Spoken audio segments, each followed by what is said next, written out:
రమ్య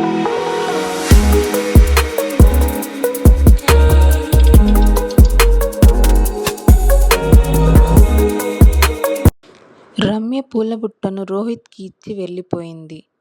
రోహిత్కి ఆ బుట్టలో ఒక కార్డు కనిపించింది. రోహిత్ అదేంటో తెలుసుకోవాలని అందులో ఉన్న అడ్రస్కి వెళ్ళాడు. అక్కడ ఉన్న బోర్డు చూసి ఆశ్చర్యపోయాడు. ఆ బోర్డు మీద Ramya foundation for poor kids అని రాసి ఉంది. అక్కడ చదువుకుంటున్న కొంతమంది పిల్లల్ని చూసి రోహిత్కి అర్థమయింది.